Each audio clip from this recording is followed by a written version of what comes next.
সঙ্গীত দিয়েছেন। আমার পাগল মন ওই মদিনার প্রেমে পড়েছে, আমার পাগল মন ওই মদিনার প্রেমে পড়েছে। ওই মদিনা এই মনকে, ওই মদিনা এই মনকে পাগল করেছে, আমার পাগল মন ওই মদিনার প্রেমে পড়েছে, আমার পাগল মন ওই মদিনার প্রেমে পড়েছে। জানি না ওই মদিনায় কি আছে মধু, মদিনা মদিনা আমায় করেছে জাদু। জানি না ওই মদিনায় কি আছে মধু, মদিনা মদিনায় আমায় করেছে জাদু।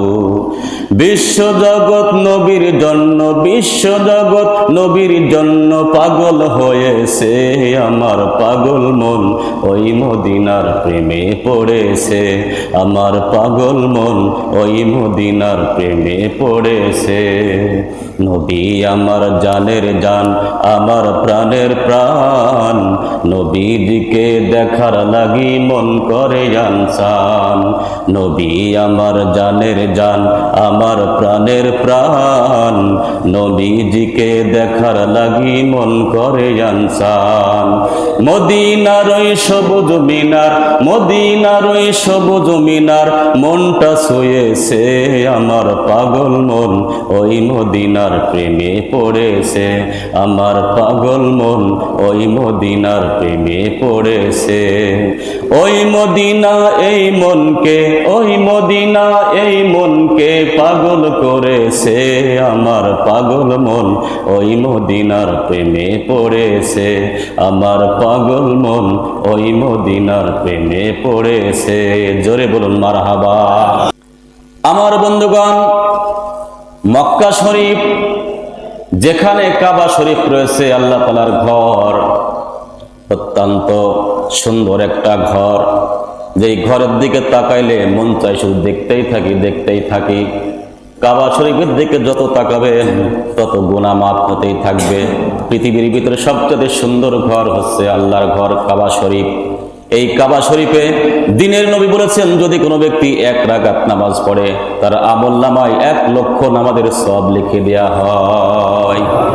মদিনা শরীফ যেখানে আমার আপনার নবী বিশ্ব নবী মুহাম্মদুর রাসূলুল্লাহ শুয়ে রয়েছেন, যেখানে মসজিদে নববী তৈরি হয়েছে, যে মসজিদ নববীতে 1 রাকাত নামাজ পড়লে নবী বলেছেন বান্দার আমলনামায় 50,000 রাকাত নামাজের সওয়াব দেওয়া হয়। মক্কার মর্যাদা বৃদ্ধি হয়েছে কাবা শরীফের কারণে, মদিনার মর্যাদা বৃদ্ধি হয়েছে আমার নবীর কারণে।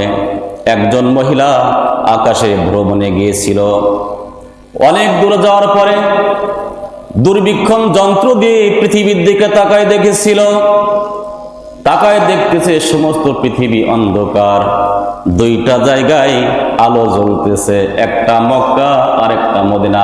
অনেক গবেষণা করে দেখা গেছে সেটা হলো মক্কা আর মদিনা।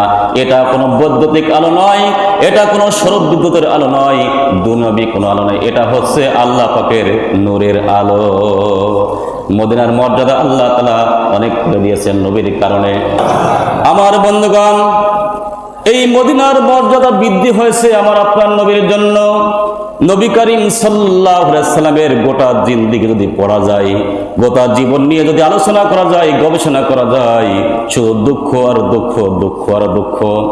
যখন মায়ের গর্ভে ছিলেন, মায়ের গর্ভে যখন 6 মাস বয়স, ওই সময় বাবা আব্দুল্লাহ দুনিয়ার থেকে বিদায় নিয়েছেন।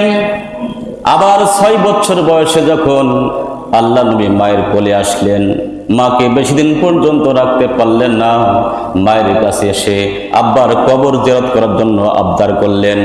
মা আমিনা উম্মে আইমানকে নিয়া আর নবীকে নিয়া তার স্বামীর কবর জিয়ারত করার জন্য, নবীর পিতার কবর জিয়ারত করার জন্য মদিনার উদ্দেশ্যে রওনা দিয়েছেন।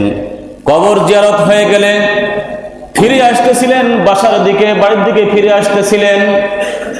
আবওয়া নামক স্থানে এসে জ্বরে আক্রান্ত হয়ে গেলেন, গোটা শরীর প্রচন্ড জ্বরে আক্রান্ত হয়ে গেল।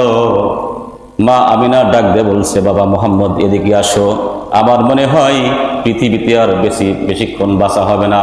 আমার মনের আশা মনে রইল, আমি কিছুই কার্যকর করতে পারলাম না। আল্লাহ নবী তার কচি হাতটা মায়ের কপালে রাখছেন। প্রচন্ড জ্বর। বলছে, মা তোমার তো খুব জ্বর, তোমার শরীর তো খুব গরম। বলছে, বাবা আমার কোলে আয়, আমার বুকটা জোড়াই দে। বলছে, বাবা আমি তোকে থুয়ে হয়তো বা আমি দুনিয়ার থেকে বিদায় নিব। নবী বলতেছে, মা তুমি কোথায় যাইবা, আমাকে থুয়ে তুমি কোথায় যাবে? আল্লাহ নবী কান্নায় ভেঙে পড়েছেন।